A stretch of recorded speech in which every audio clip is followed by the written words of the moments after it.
and good evening. I'm Melisa Idris. Welcome to Consider This. This is the show where we want you to consider and then reconsider what you know of the news of the day.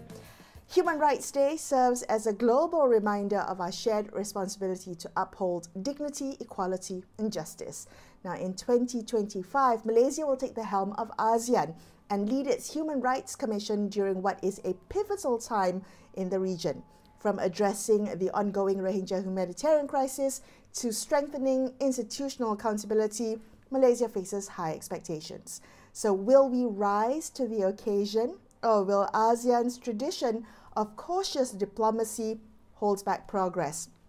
Joining me on the show today is His Excellency Edmund Bon, who was recently appointed as the representative of Malaysia to the ASEAN Intergovernmental Commission on Human Rights for the 2024 to 2026 term and the incoming chair for 2025. He also held this position previously from 2016 to 2018. Edmund, welcome to the show. Thank you so much for being here with us today. Let's talk about the commission, the ASEAN Intergovernmental Commission on Human Rights, or AICHR to keep it short.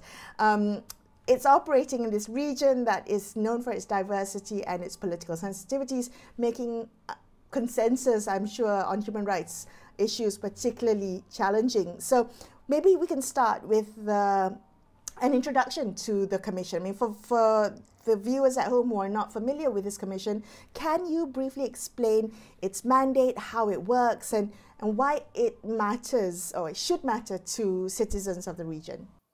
Thank you for having me and asking about the AICHR. I'm glad to talk about it. The ASEAN Intergovernmental Commission on Human Rights is one of the regional human rights commission in the world. We have the Inter-American Regional Human Rights Commission. We have the African Human Rights Commission. Of course, we know about the European system.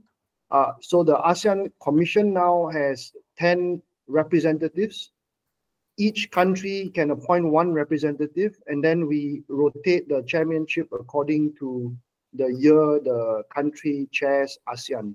Malaysia chairs ASEAN in 2025, so we will chair the commission. The commission has powers to promote and protect human rights. It has been able to do a lot of consultations and a lot of implementation of human rights work with government agencies. The power is in the convening power of government. We can get a lot of government officials around the table. We have also a lot of accredited NGOs that will come and provide their inputs. Of course, there's a lot of critique that the commission doesn't have enough teeth. One of the reasons is that we operate by consensus. It's not by a majority. And therefore, there are some countries that have differing views about what human rights is. What is really, really interesting about the commission, and we have a lot of flexibility in that sense, is that some commissioners or some representatives are with the government, as sitting government officials or former diplomats. But some of us are not sitting government officials. We are independent representatives that come from civil society or from academia or lawyers, and we don't necessarily represent the view of the government, although we represent the country. So that is probably one of the most defining features of the AICHR, and that's why we are really distinguished from the other ASEAN sectorial bodies that are purely government-led. And we are also called the overarching body named in the ASEAN Charter. This is really interesting. Can I take that last point of yours? So you are a practicing lawyer. You are, long been active in the civil society space, particularly in kind of the legal area. How do you reconcile being a representative of the AICHR for Malaysia with all your kind of civil society activism behind you? As you mentioned, sometimes the views are not always aligned. How do you reconcile that? So human rights diplomacy is about helping each other, about helping our own governments to improve our human rights situation. So in the AICHR, we have a platform and space to talk about human rights situations of each different countries. So we can speak about what's happening in Myanmar. I've brought it up many times about the Rohingyas. I brought up recently in the Luang Prabang meeting about the issues of Papua. Other countries will bring up issues of interest of their own issues about South Thailand, about Philippines, about Vietnam, about Laos. So these are situations and these are country discussions, which is not dissimilar from what countries are having in the Universal Periodical Review in the UN. So we can represent our country, yet discuss human rights, and we will try and want to get ASEAN to a level where we all respect international human rights. It is not a question about defending our records. It's a question about how we can help each other through the diplomacy in the Commission. Okay, that's interesting. So earlier you mentioned that sometimes the Commission there's a perception that the Commission doesn't have enough teeth, doesn't have enough bite. So when you think about that, you know, the limited ability to enforce maybe human rights standards, as chair, Malaysia has the opportunity now to maybe set the agenda. How do you think Malaysia can balance that, addressing the perception that the Commission lacks the teeth, the bite, versus progress or real concrete progress in terms of human rights performances? Yeah, so the principle of a consensus sometimes has been used by countries and governments to protect human rights violators. And that's very important, because the principle of non-interference is a principle that's supposed to support the Commission, supposed to support ASEAN, not be used as a way to block certain initiatives. And we have made quite a huge breakthrough in ASEAN, where there are now principles looking at even excluding Myanmar from participation. You can see at a leaders level, the ongoing conflict in Myanmar has allowed ASEAN to move ahead even without full consensus. At AICHR, it's quite interesting because we started, in 2017, I and the representative of Indonesia started the precedent of making statements that, despite trying to get consensus, we nevertheless went ahead. We made statements on the Rakhine State, we made statements about protecting the Rohingya, we made statements about the whole of ASEAN approach to deal with the Myanmar conflict. And subsequently, other representatives, including Singapore, Indonesia, Thailand, have done the same thing. So the point, I think, about 2025 is two things. Institutional strengthening. One, Malaysia would want to put on its agenda, and it will put on its agenda, the need to review our terms of reference, to try and include expressly protection mechanisms for hearings, for testimony, for adjudicative powers, for investigative powers. That's the first institutional structure that Malaysia will try and put in, and we will try and lead. The second thing is in terms of practice. So we will now try and escalate more of the urgent human rights conflicts and situations in the Commission. And if we don't get consensus, we will still move ahead with the countries able and willing. I think the situations in our region are so urgent, so pressing, that people are dying. People are dying. We're talking about victims. We are on the side of survivors and victims. We cannot wait. We cannot wait in terms of certain issues which are so pressing that we just have to move ahead. If it's 4 or 5, what I think we used to call flexible engagement. There are countries like Indonesia, Thailand, Malaysia, Philippines that have been very, very clear from the outset. 4 of these countries have been very clear, very consistent. We need to give more powers and teeth to the AICHR. But looking at how ASEAN has gone, it will take some time. And again, chairmanship is once every 10 years. We will never see it again for some of us in our lifetime. So for victims and survivors, we have to be on the side of victims and survivors. We cannot wait and be hamstrung by procedures and policies that will only protect human rights violators. Well, the International Criminal Court is seeking an arrest warrant for the Myanmar military leader for crimes against humanity, against the Rohingya. Can I ask you, how is AICHR dealing with this? I know with Malaysia not being signatory to the Rome Statute, this may not apply, but does this add pressure on ASEAN, on AICHR to rethink its approach to the Myanmar crisis? Yes, of course. The issue of Myanmar has been on the plate, and despite a lot of opposition towards us and some other countries raising it at AICHR, we have nevertheless gone ahead. So we have been consistent in voicing out the issues of Myanmar, not just the Rohingyas, but now, of course, the ongoing conflict in trying to engage and trying to implement the 5-point consensus. So Malaysia has a special envoy that will be appointed and announced in 2025. The ASEAN special envoy will continue with the 5-point consensus in terms of trying to implement a ceasefire and try and get things going in a more peaceful and durable way. At the AICHR, what we are intending to do in Malaysia is to try and gather like-minded countries to start talking about accountability, post-conflict situation, reintegration, reconciliation, rehabilitation, and post-conflict management. So to complement the work of the envoy. So the envoy goes ahead with pressing the 5PC, ensuring it's implemented with the Myanmar authorities. But for us, we need to be looking at assuming that the conflict will end. We side on the people, the survivors, victims, and the people of Myanmar that are currently being afflicted with war and conflict. We believe that they will prevail. We believe that we need to start looking at a post-conflict situation. That's where we want to hear testimonies from survivors, victims, having a stakeholder mapping and looking at how we can start talking about real accountability, rehabilitation, reconciliation, and post-conflict management. Let's talk about after the conflict. The envoy will deal with what is happening at the moment.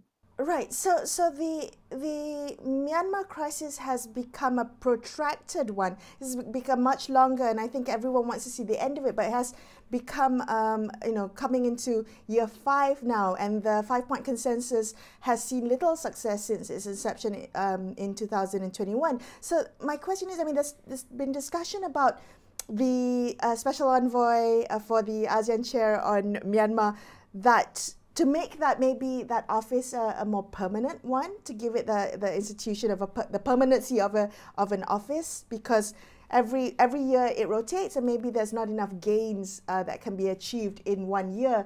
Is that something that AICHR, as an AICHR representative, you face as well? The rotating nature of the 2-year term, does that limit your progress on humanitarian crises like the Rohingya crisis, like the Myanmar crisis, that has become clearly protracted? Yeah, definitely. So even if there is no political will to make the chair or the position permanent, I think what we have an understanding among AICHR, I can speak after coming back, is that among the more open countries, we have some sort of understanding on certain key issues. So if you want to call it a troika, if you want to call it the countries that are able and willing, at the moment, I can say that the 4 countries, Indonesia, Thailand, Malaysia, Philippines, are actually very vocal, very strong on our current positions on how we can progress and advance human rights. So not only speaking about the issue of Myanmar, but we are also speaking about other human rights thematics that are equally important, even though we don't see it in terms of violent conflict. But there are also a lot of human rights issues that, for example, trafficking in persons, gender equality, persons with disabilities, environment, climate change is something that's really, really important. I think we 4 of our countries are fortunately very unanimous in what we have to do to progress human rights. Okay, well, talk to me about them. Talk to me about those priorities. Well, Malaysia's key priorities as AICHR chair in 2025. So the AICHR has had an ASEAN Human Rights Declaration in 2012. Since then, the AICHR has not come up with any other declaration. About 2 years ago, 4 countries led by Thailand, Philippines, Malaysia, Indonesia proposed an environmental rights framework. It's 2 years in the making. There is now a draft declaration on the right to environment, right to a clean, safe, healthy environment for the ASEAN people. This declaration would be the second declaration if we are able to adopt it next year. And that's something that we can look forward to, especially because we need to combat climate change. So all ASEAN countries are looking at the Paris Agreement. We are also trying to scale it down in the region, but the add value really is, how do we view environmental rights? How do we protect the Orang Asli, the Orang Asal, the indigenous people, Masyarakat Adat, the customary people of ASEAN. We have such diverse culture. How do we protect them? How do we look at the right to freedom of information on environmental matters? That's really, really important. Remember the issue of the haze. We at one time we did not know any information about the haze until it hit us. We are looking at due diligence. We are looking at business and human rights. How environmental rights need to be enforced against businesses. We are also looking at issues of due diligence, indigenous freedom of information, public participation. Public participation is so important. We see the youth now excitingly being really active on the climate, but we want a greater groundswell of people around ASEAN to be able to participate and give a voice in how the climate change affects them, what we can do, how we can adapt, how we can improve the situation. So in 2025, that's the Environmental Rights Declaration that all of us should be looking forward to, that we will be trying to lead ASEAN to adopt.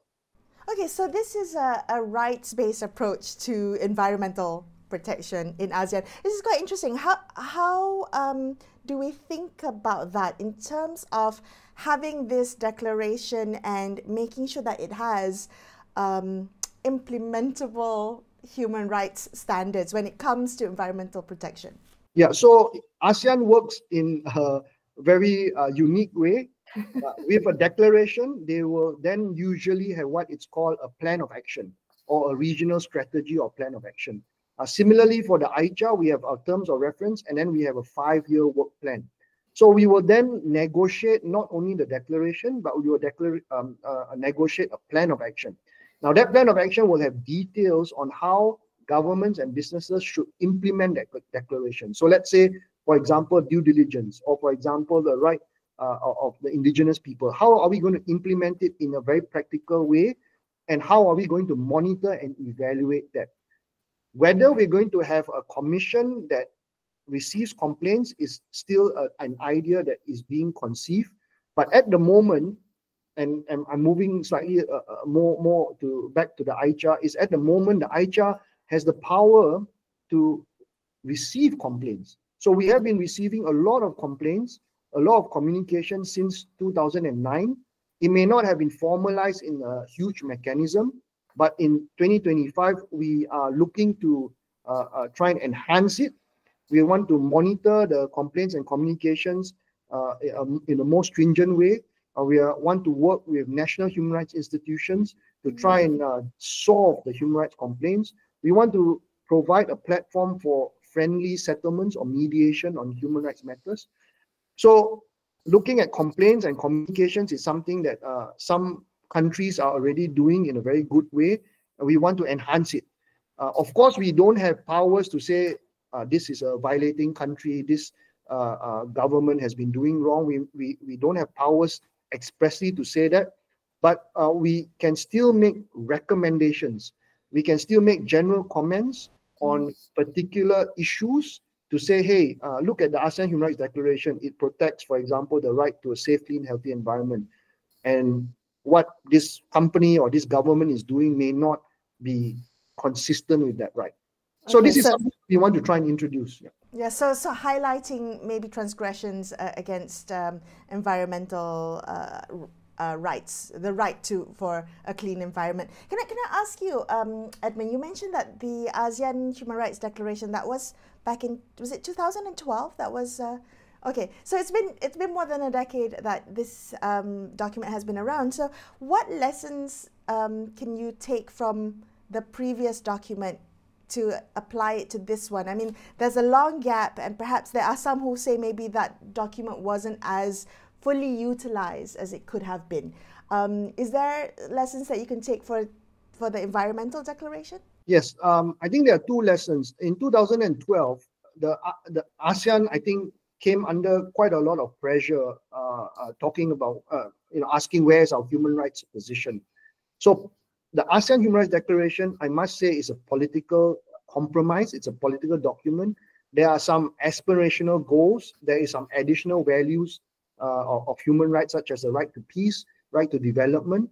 but it is not a perfect document. So what we have learned, and this is the second thing that I want to say, is that because ASEAN works in such an incremental approach, and when we say incremental, yeah, 2012 to 2025, it's 13 years.